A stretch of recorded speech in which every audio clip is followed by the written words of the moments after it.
El horizonte parecía inclinarse bajo el peso de la torre, su cable desapareciendo en el cielo de cobalto. Desde la ventana de la lanzadera, no podía distinguir dónde terminaba la tierra y comenzaba el cielo. La base de la torre estaba anclada a un complejo expansivo, una extensión reluciente de metal y vidrio que abarcaba millas a lo largo del plano ecuatorial. La ciudad construida para sostenerla, el complejo de apoyo, bullía con actividad, un hormiguero tecnológico repleto de trabajadores, ingenieros y turistas que venían a maravillarse con el último monumento de la humanidad a la ambición. Mientras nos acercábamos a la plataforma de aterrizaje, mi pecho se tensó. Quería convencerme de que era algún vestigio de orgullo por un proyecto al que había dedicado años de mi vida, pero en el fondo sabía que era temor. Había llegado antes que la mayoría de los pasajeros, una necesidad práctica, dado mi papel como ingeniero líder de sistemas. Hughes Corp quería a alguien a bordo que pudiera solucionar problemas si las cosas salían mal, alguien a quien señalar si todo se iba al infierno. Había luchado con uñas y dientes para no ser seleccionado para el viaje inaugural, pero al final mis argumentos cayeron en oídos sordos. «Eres el rostro de los triunfos técnicos de la torre», dijo Carlos Hughes, con una sonrisa ensayada. «Este es tu legado». Legado. La palabra resonó en mi cabeza mientras las puertas de la lanzadera se abrían. Legado sonaba como un epitafio para alguien que sabía demasiado sobre las concesiones que se habían hecho en el camino. Recogí mi equipo y descendí, recibido por un oficial que me escoltó a un tranvía privado con destino a las instalaciones centrales. Todo aquí funcionaba con una precisión meticulosa. Nadie tenía tiempo para charlas triviales, lo cual me venía bien. Mientras el tranvía avanzaba por su riel magnético, miré por la ventana hacia la base de la torre. Su estructura era una maravilla, una cinta de composite de nanofibras de carbono, más resistente que el acero y más ligera que el aire, anclada a una estación orbital a miles de kilómetros de altura. Se suponía que haría el viaje espacial accesible para todos, un puente hacia las estrellas. Pero, como con la mayoría de las cosas que construía la humanidad, el precio del progreso se había pagado en vidas. Trabajadores habían muerto durante la fase de construcción, y aunque sus nombres estaban grabados en un monumento cerca del centro de visitantes, dudaba que los turistas que pasaban por allí les prestaran más que una mirada fugaz. Cuando llegué al edificio principal, el sol comenzaba a ponerse. La torre parecía atrapar la luz moribunda, su superficie brillando como un hilo de oro fundido.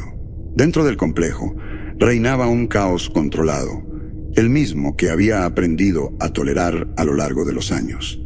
Técnicos gritaban órdenes, ingenieros revisaban paneles de diagnóstico y ejecutivos en trajes impecables recorrían los pasillos con la autoimportancia de quienes solo habían contribuido con dinero. En la sala de reuniones, el mismísimo Carlos Hughes me esperaba. El multimillonario lucía exactamente como lo recordaba. Cabello plateado, meticulosamente peinado, traje impecable y una sonrisa afilada que solo aparecía cuando había cámaras cerca. Extendió una mano al acercarme y la estreché con reticencia. «Simón», dijo con una voz cálida pero calculada, «es bueno verte de nuevo. ¿Emocionado por mañana?» «Encantado», respondí, muerto de expresión. «¿Han llegado los diagnósticos finales?» Hughes hizo un gesto despreocupado con la mano. «Todo en verde. El ascensor está listo, y nosotros también». No confiaba en un todo en verde. Había visto demasiados sistemas pasar las pruebas iniciales solo para fallar espectacularmente bajo presión. Pero me mordí la lengua. A Hughes no le importaban mis preocupaciones, le importaban las apariencias. Para él, este lanzamiento ya era un éxito. La torre era un monumento a su visión, a su imperio, que eran unos cuantos riesgos menores en comparación. Hughes me dio una palmada en el hombro y me guió hacia la sala contigua, donde los demás pasajeros se habían reunido para una cena previa al lanzamiento. «Vamos», dijo, «querrás conocer al resto del equipo». El equipo era un conjunto cuidadosamente seleccionado de individuos, elegidos tanto por su atractivo público como por sus calificaciones. Estaba el Dr. León Quiroga, el renombrado astrofísico, cuyo trabajo en mecánica orbital había sido clave para el éxito de la torre. Estaba sentado en un extremo de la mesa, absorto en una conversación con Ana Beltrán, la periodista investigadora que Hughes había invitado para documentar el ascenso. Frente a ellos, Jorge Nieto, el supervisor de construcción, que había supervisado el ensamblaje de la torre, y Pablo Linares, un piloto de pruebas arrogante, que parecía salido de un comercial de naves espaciales de alta gama. Máximo Herrera, el ex operativo de Fuerzas Especiales, permanecía cerca de la pared, observando la sala con una calma inquietante que me erizó la piel. Hughes me presentó como la mente maestra detrás de los sistemas técnicos de la torre, un título que sonaba más a condena que a cumplido. Los demás me saludaron con distintos grados de entusiasmo. Quiroga fue educado pero distante. El apretón de manos de Ana Beltrán fue firme y evaluador, y el de Jorge Nieto fue tan fuerte que me hizo crujir los nudillos. Pablo Linares me lanzó una sonrisa arrogante y preguntó si había diseñado la torre para soportar su necesidad de velocidad. Máximo Herrera solo asintió. La cena fue tan incómoda como esperaba. Quiroga y Ana Beltrán debatieron las implicaciones éticas de la torre, con Ana cuestionando si sus beneficios superaban los riesgos. Jorge Nieto intervino ocasionalmente, ofreciendo perspectivas pragmáticas que Hughes descartaba con un gesto. Pablo Linares intentó mantener el ánimo ligero, pero sus chistes cayeron en saco roto. Herrera permaneció en silencio, sus ojos saltando de una persona a otra. Hughes, por supuesto, dominó la conversación. Habló en términos grandilocuentes sobre el futuro de la humanidad entre las estrellas, salpicando su discurso con palabras de moda como cambio de paradigma y revolución. Lo ignoré, mi atención desviándose hacia la torre, visible a través de la ventana panorámica. Se alzaba sobre nosotros como una espada celestial, su base firmemente anclada en la tierra, mientras su punta se perdía en el cielo nocturno. Por un momento, sentí algo cercano al asombro. Luego recordé los atajos que habíamos tomado para construirla, y ese asombro se tornó amargo. A la mañana siguiente, me levanté antes del amanecer, mis nervios demasiado alterados para permitirme dormir. Los pasajeros nos reunimos en el centro de operaciones, donde un equipo de técnicos nos explicó los sistemas del ascensor y los protocolos de seguridad. La cabina estaba sellada al vacío y presurizada, con suficiente oxígeno y raciones para sostenernos varios días en caso de emergencia. Poco probable, dijeron, como si repetirlo bastara para hacerlo realidad. Cuando nos pusimos los trajes de vuelo, la atmósfera cambió. Las bromas de la noche anterior habían desaparecido, reemplazadas por un silencio tenso. Hasta Pablo Linares parecía más callado mientras ajustaba las correas de su arnés. Máximo Herrera permaneció aparte del grupo, su rostro convertido en una máscara sombría. Ana Beltrán jugueteó con su equipo de grabación, mientras Quiroga murmuraba ecuaciones entre dientes. Jorge Nieto fue el único que parecía imperturbable. su calma inquebrantable, mientras un técnico le ajustaba el casco. El ascensor nos esperaba en la plataforma de lanzamiento, sus puertas reforzadas abiertas como las fauces de una bestia mecánica. Hughes dio un breve discurso, flanqueado por cámaras que transmitían sus palabras a millones de espectadores en todo el mundo. Lo ignoré de nuevo, concentrándome en el interior del ascensor. Estaba impecable y ordenado. Sus paredes forradas con pantallas de diagnóstico y suministros de emergencia. Las ventanas de observación dominaban la cabina, ofreciendo una vista ininterrumpida del camino de ascenso de la torre. Cuando Hughes terminó, los técnicos nos guiaron al interior. Las puertas se sellaron detrás de nosotros con un silbido neumático, y una voz por el altavoz comenzó la cuenta regresiva. Me abroché al asiento, cerca de la consola central, mi estómago revuelto, mientras los segundos finales pasaban. Para bien o para mal, el viaje había comenzado. El ascensor inició su ascenso. La cabina se desconectó de sus anclajes y se acopló al riel electromagnético de la torre. Por un segundo, hubo una quietud inquietante, como si estuviéramos suspendidos en el tiempo, esperando que algo saliera mal. Luego llegó el zumbido de los sistemas internos, constante y mecánico. Un recordatorio de que todo funcionaba como debía. Carlos Hughes, sentado frente a mí, se recostó y sonrió. «Hasta ahora, todo bien», dijo, como si el éxito de la torre fuera inevitable. Los demás intercambiamos miradas fugaces, pero nadie habló. Era demasiado pronto para celebrar. El interior de la cabina era austero, pero funcional. Pantallas de diagnóstico colgaban de las paredes, mostrando un flujo constante de datos: altitud, velocidad, presión de cabina y rendimiento energético. Una consola central albergaba los controles manuales, aunque en su mayoría eran decorativos. Los sistemas de la torre estaban diseñados para operar de forma autónoma, requiriendo intervención humana solo en emergencias extremas. Los asientos estaban dispuestos en semicírculo alrededor de la consola, cada uno equipado con arneses y máscaras de oxígeno. A medida que el ascensor aceleraba, la vista a través de las ventanas de observación comenzó a cambiar. El complejo de apoyo se encogía bajo nosotros, su simetría geométrica dando paso al irregular mosaico del paisaje circundante. Más allá, la curvatura de la Tierra se hacía cada vez más evidente, un recordatorio de lo lejos que teníamos que llegar. Durante un rato permanecimos en silencio, cada uno perdido en sus pensamientos. Ana Beltrán fue quien rompió el silencio primero. Había estado ajustando su cámara para capturar el ascenso. «Esto es histórico», dijo, con una nota de genuino asombro en su voz. «Imaginen lo que significará para las generaciones futuras».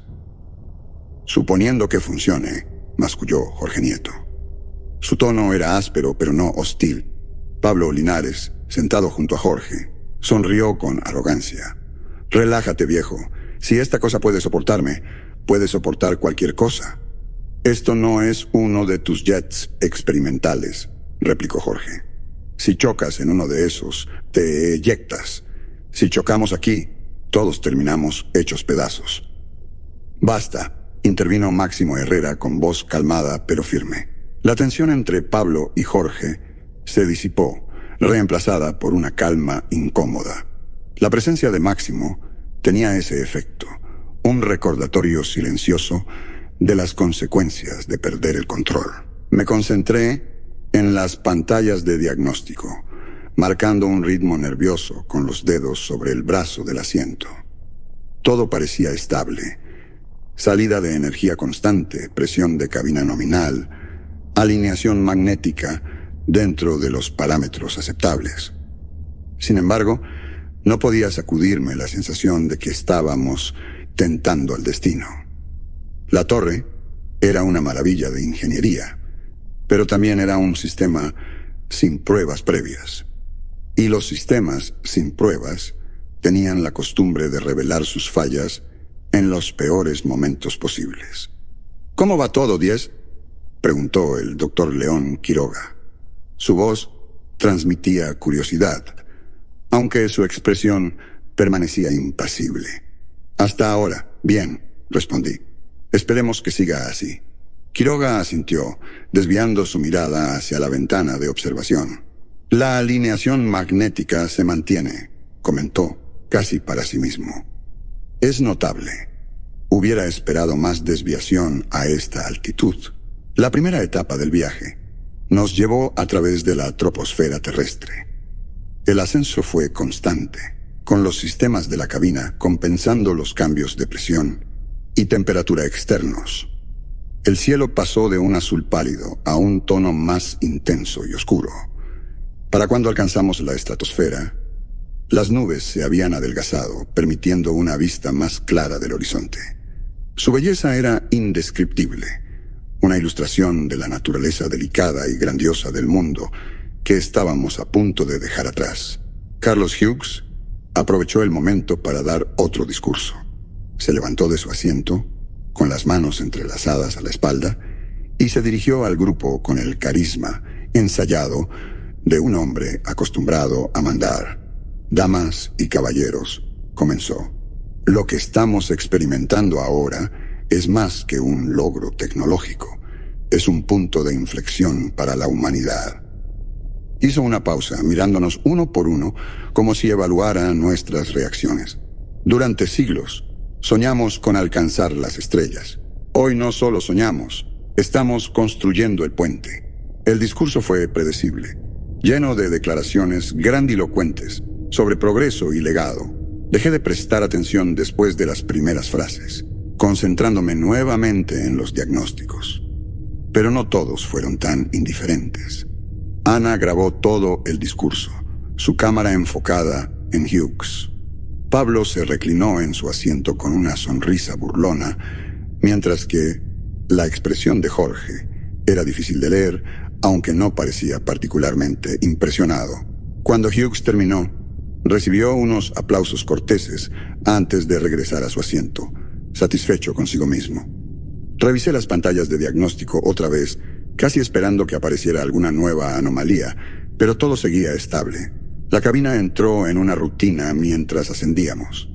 Ana entrevistó a Jorge sobre su papel en la construcción de la torre, mientras Pablo le contaba a Quiroga historias exageradas de sus hazañas como piloto de pruebas. No fue hasta que alcanzamos la termosfera que las cosas comenzaron a salir mal. Una de las pantallas de diagnóstico se distorsionó brevemente, llenándose de estática antes de volver a la normalidad. Al principio pensé que era un fallo menor, un problema con la pantalla y no con el sistema. Pero luego ocurrió de nuevo, acompañado por una vibración irregular que recorrió la cabina. ¿Qué fue eso?, preguntó Ana con voz alerta. Probablemente nada, respondió Hughes rápidamente. Solo una fluctuación menor. Fruncí el ceño mientras ejecutaba un diagnóstico. La salida de energía era estable, pero había una ligera desviación en la alineación magnética. Era mínima, apenas fuera del rango aceptable, pero no debería haber estado ahí. 10, dijo Quiroga, más curioso que preocupado. ¿Qué pasa? Hay una desalineación leve en el riel magnético, expliqué. Nada crítico, pero lo vigilaré. Jorge se inclinó hacia adelante. Las desalineaciones menores no ocurren sin razón. ¿Qué la está causando? Podrían ser muchas cosas, respondí. Expansión térmica, interferencia electromagnética, un error de calibración. Probablemente no sea nada. ¿Probablemente?, repitió Jorge, dejando claro que no se sentía tranquilo. Una vibración más fuerte sacudió la cabina, cortando la tensión como un grito repentino. Las pantallas de diagnóstico parpadearon de nuevo, sus displays interrumpidos por estática antes de normalizarse. Máximo se desabrochó el arnés y se levantó, sus movimientos controlados, pero tensos. «Siéntate», ordenó Hughes. «No hay motivo para alarmarse». «No estoy alarmado», replicó Máximo con calma. «Estoy evaluando la situación».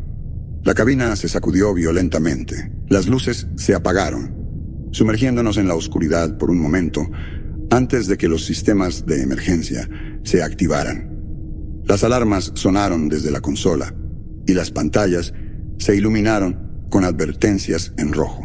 La alineación magnética había fallado por completo, dejando el ascensor suspendido a mitad del ascenso. Peor aún, la salida de energía fluctuaba de manera errática, amenazando con sobrecargar los sistemas de la cabina. Quiroga se inclinó sobre mi hombro, su rostro pálido. ¿Puedes estabilizarlo? Lo estoy intentando, respondí con la frente cubierta de sudor mientras redirigía energía a los estabilizadores principales. Las vibraciones disminuyeron, pero las alarmas continuaron. Jorge se desabrochó y se unió a mí en la consola. «Dime qué necesitas, Poe», dijo, su voz calmada pero urgente. «Controla los niveles de presión», ordené. «Si aumentan, tenemos problemas más grandes». Mientras Jorge trabajaba, escaneé los diagnósticos buscando la causa de la falla.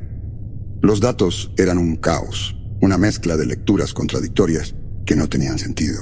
La vibración dio paso a un golpeteo rítmico y distante, como si algo estuviera llamando desde afuera. Provenía de las ventanas de observación, aunque la oscuridad exterior ocultaba su origen. Ana giró hacia el sonido, su rostro desprovisto de color. ¿Escucharon eso?, susurró. «Es solo la cabina acomodándose», dijo Hughes. El golpeteo se intensificó, negándose a detenerse. Pablo se acercó a la ventana, moviéndose con cautela. «No hay nada ahí afuera», dijo, aunque sonaba más como si intentara convencerse a sí mismo. Las luces parpadearon nuevamente, y el golpeteo se convirtió en un martilleo resonante. Era como si toda la cabina estuviera siendo aplastada por una fuerza invisible. Luego, tan repentinamente como había comenzado, el ruido cesó. El silencio que siguió era inquietante. Revisé las pantallas, pero los datos seguían siendo igual de caóticos. El ascensor estaba inmóvil en el riel magnético, suspendido como si una mano invisible lo sostuviera. Los sistemas no respondían, dejándonos varados a kilómetros sobre la tierra, sin contacto con el suelo y sin un camino claro hacia adelante. «Pensé que esto era a prueba de fallos», masculló Jorge, su rostro contraído en un gesto sombrío. «A prueba de fallos no significa infalible», respondí. Máximo permaneció cerca de la puerta de la cabina, su postura rígida mientras evaluaba al grupo. «Tenemos que descubrir qué causó esto», dijo, «antes de que vuelva a ocurrir». «No es solo un fallo del sistema», comentó Quiroga desde su asiento, su tono analítico. «Al menos no completamente. Ese ruido no era mecánico, era otra cosa». «¿Otra cosa? ¿Cómo qué? ¿Fantasmas?» Pablo soltó una risa nerviosa, aunque su expresión delataba incomodidad. «No lo sé», admitió Quiroga, «pero era externo, algo ahí afuera». Ana había estado grabando todo, su cámara capturando tanto la cabina como a los pasajeros. Ahora ajustó el lente hacia la ventana mientras miraba fijamente la oscuridad. «No me gusta esto», murmuró. «No me gusta nada». Un chirrido agudo resonó en la cabina, un sonido metálico que hizo rechinar mis dientes. Parecía como si algo estuviera arañando el vidrio desde afuera, lento y deliberado. «Mierda», maldijo Jorge, retrocediendo. «¿Qué diablos es eso?» El ruido cesó abruptamente, dejando un silencio casi opresivo. Me obligué a acercarme a la ventana, mi aliento empañando el cristal mientras me inclinaba. Había marcas en la superficie exterior, líneas paralelas grabadas en el vidrio, como si fueran hechas por garras. «Arañazos», murmuré, en el exterior de la ventana. «Eso no es posible», dijo Quiroga, aunque sonaba más intrigado que escéptico. «El material está diseñado para resistir micrometeoroides». «Bueno, algo lo hizo», cortó Jorge. «Entonces, ¿con qué demonios estamos lidiando?» Pablo comenzó a caminar de un lado a otro, sus movimientos erráticos. Esto es una broma pesada, ¿verdad? ¿El equipo en tierra nos está probando? Nadie está jugando con nosotros, dijo Máximo con firmeza. Cálmate. Entonces llegó el susurro. Al principio fue apenas audible. Un sonido distorsionado que podría haberse confundido con estática. Pero a medida que se intensificó, las palabras se volvieron claras, aunque retorcidas, como una grabación reproducida al revés. 10. Tú sabías que esto pasaría. Me quedé helado. El vello de mi nuca se erizó. La voz era la mía, pero distorsionada, despojada de toda humanidad. ¿Alguien más escuchó eso? Pregunté. Los demás me miraron, sus rostros mostrando confusión y miedo. Era tu voz, dijo Ana, temblando. Dijo tu nombre. Jorge se acercó a la consola. ¿Qué está pasando, 10? ¿Qué nos estás ocultando? Yo no... Comencé a responder, pero otro sonido me interrumpió. Esta vez fue un gemido bajo y prolongado, como si la torre misma estuviera sufriendo bajo un peso inmenso. Hay algo moviéndose ahí afuera, dijo Quiroga, pegado a la ventana. Algo enorme. Pablo soltó otra risa nerviosa. Genial. Ahora vemos cosas. Fantástico. Pero yo también lo sentí. El peso de ser observado, la certeza de que algo, justo fuera de nuestro alcance visual, nos estudiaba. Revisé las pantallas de diagnóstico nuevamente, buscando una explicación racional, pero los datos seguían siendo incomprensibles, como si los sistemas mismos estuvieran colapsando bajo la atención de lo que ocurría. El siguiente fenómeno fue un olor. Golpeó de repente, un hedor espeso y nauseabundo que llenó la cabina, una mezcla de vegetación podrida y carne en descomposición. Los demás reaccionaron de inmediato, tosiendo y tapándose la nariz. ¿De dónde diablos sale eso?, preguntó Jorge, su voz ahogada por la manga de su traje. No hay ninguna fuente, susurró Ana. No tiene sentido. Ejecuté otro diagnóstico, buscando indicios de una fuga química, pero los sistemas de soporte vital no mostraban anomalías. El olor no debería haber existido, y sin embargo persistía, adhiriéndose al aire como una niebla invisible. Máximo revisó metódicamente los compartimientos de almacenamiento y las rejillas de ventilación. No hay origen, dijo finalmente. Simplemente está ahí. El olor comenzó a disiparse después de varios minutos. Nadie habló durante un largo rato. Cuando finalmente se rompió el silencio, fue Quiroga quien habló, aún mirando fijamente por la ventana. Los reflejos, dijo, no son correctos. ¿A qué te refieres?, pregunté frunciendo el ceño. Los reflejos, repitió, señalando el vidrio. Mira. Con reticencia me acerqué a la ventana. Al principio no vi nada inusual. Las siluetas de los pasajeros eran reconocibles, reflejando sus contrapartes reales. Pero mientras observaba, algo cambió. Los reflejos se movían fuera de sincronía, retrasándose detrás de nuestros movimientos o permaneciendo un instante de más después de que alguien se apartaba. Peor aún, las caras de los reflejos no coincidían con las nuestras. Nos miraban con ojos vacíos y sonrisas retorcidas, sus rasgos deformados. «Dios», susurró Ana, retrocediendo, «¿qué nos está pasando?» Nadie tenía una respuesta. Los reflejos seguían allí, distorsionados e implacables, una burla cruel de nuestra realidad. «Esto no es posible», murmuró Quiroga, temblando. «Nada de esto es posible». «Mantengamos la calma», dijo Máximo, aunque incluso él sonaba inseguro. Hay una explicación. Los reflejos continuaron su grotesca pantomima, a veces mirándome directamente antes de transformarse en algo irreconocible. Dejé de observarlos por completo. El primer signo de cambio llegó cuando las pantallas de diagnóstico volvieron a la vida. Fue repentino, sin previo aviso. Las fluctuaciones de energía se están estabilizando, dije en voz alta. La alineación magnética se recupera parcialmente. Jorge se enderezó en su asiento. ¿Eso significa que podemos movernos? Significa que tenemos una oportunidad. Los controles responden, pero el sistema es frágil. ¿Qué necesitamos hacer?, preguntó Máximo. Anulación manual, respondí.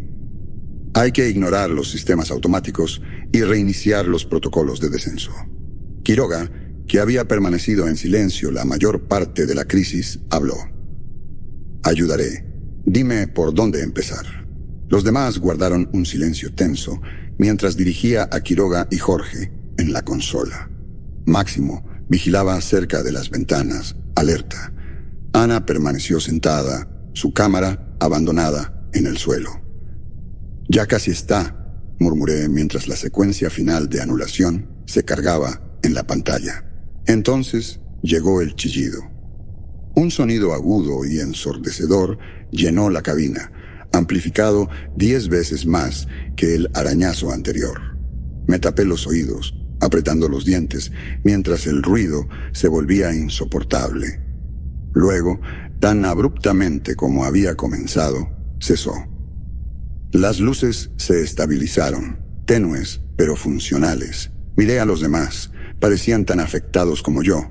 Mis ojos se desviaron hacia los arañazos en el vidrio de las ventanas, ahora más profundos, sus bordes visibles incluso en la penumbra. Concéntrate, dijo Máximo, devolviéndome al presente. Haz que nos movamos. Me obligué a volver a la consola e inicié el protocolo de descenso manual. El ascensor se estremeció, los motores gruñendo al reactivarse. Poco a poco comenzamos a movernos. Funciona, dije, exhalando. Estamos descendiendo. El alivio fue palpable, aunque nadie se atrevió a celebrar. El descenso estuvo lejos de ser suave. Los sistemas del ascensor protestaban, las pantallas de diagnóstico fluctuando erráticamente. Fuera de las ventanas, la oscuridad parecía moverse, como si el vacío mismo estuviera vivo. Evité mirarlo directamente, concentrándome en mantener estable el descenso. Los fenómenos extraños continuaron, volviéndose más insidiosos. Los reflejos en las ventanas se distorsionaron aún más, sus movimientos cada vez más desincronizados. En un momento, vi mi propio reflejo girar hacia mí, sus ojos abiertos y acusadores, su boca formando palabras que no podía oír. El olor regresó, más penetrante que antes, llenando la cabina hasta hacerse difícil respirar. Ana tosió, tapándose la nariz, mientras Máximo, normalmente estoico, fruncía el ceño. Finalmente, el ascensor atravesó las capas inferiores de la atmósfera. La oscuridad exterior dio paso a rastros de luz y la curvatura de la Tierra se hizo visible nuevamente. Un alivio me invadió, aunque atenuado por el agotamiento y el miedo persistente. No estábamos a salvo todavía, pero estábamos más cerca. El ascensor tembló violentamente al aproximarse a la base de la torre. Apreté los dientes, aferrándome a la consola, mientras luchaba por estabilizar el descenso. Finalmente, con un golpe seco, el ascensor se detuvo. Lo habíamos logrado. Por un segundo, nadie se movió. Luego, uno por uno, nos desabrochamos los arneses y nos levantamos.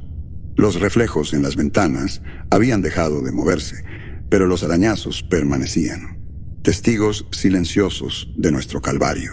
La escotilla se abrió y el aire fresco entró, disipando el hedor que nos había perseguido. Salí a la plataforma, las piernas temblorosas pero funcionales. Los demás me siguieron, sus rostros marcados por el agotamiento y la incredulidad. Estábamos vivos, pero ninguno volvería a ser el mismo. En las semanas que siguieron, la torre fue clausurada indefinidamente. El complejo que alguna vez bulló con ingenieros y equipos de medios ahora permanecía silencioso, un monumento esquelético a lo que pudo ser el mayor triunfo de la humanidad. Las investigaciones oficiales fueron rápidas, pero superficiales. Hughes Corp emitió un comunicado cuidadosamente redactado, atribuyendo el incidente a una cascada de fallos técnicos desencadenados por anomalías ambientales imprevistas. La prensa lo devoró, ansiosa por una explicación que se ajustara a los límites de la comprensión humana.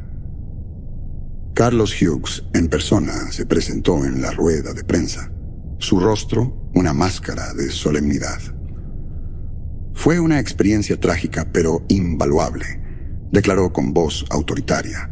Ahora tenemos los datos necesarios para garantizar que esto nunca vuelva a ocurrir. La torre es un símbolo de esperanza y la reconstruiremos. Mejor, más fuerte. Sus palabras sonaron huecas mientras las observaba desde la distancia. Los demás, los que habíamos estado allí, evitamos las cámaras. Nuestro silencio era más elocuente que cualquier declaración. Jorge Nieto, el supervisor que había vertido sangre y sudor en la construcción de la torre, renunció y desapareció del ojo público. Los rumores decían que había vuelto a su pueblo natal, pasando los días reparando maquinaria antigua en un taller polvoriento. Algunos decían que se negaba a hablar del incidente. Otros, que murmuraba sobre patrones en las paredes a quien se acercara demasiado. Intenté contactarlo una vez, pero nunca respondió a mis mensajes. Pablo Linares, el piloto fanfarrón, no corrió mejor suerte. La experiencia lo había quebrado, arrancándole la arrogancia que lo definía.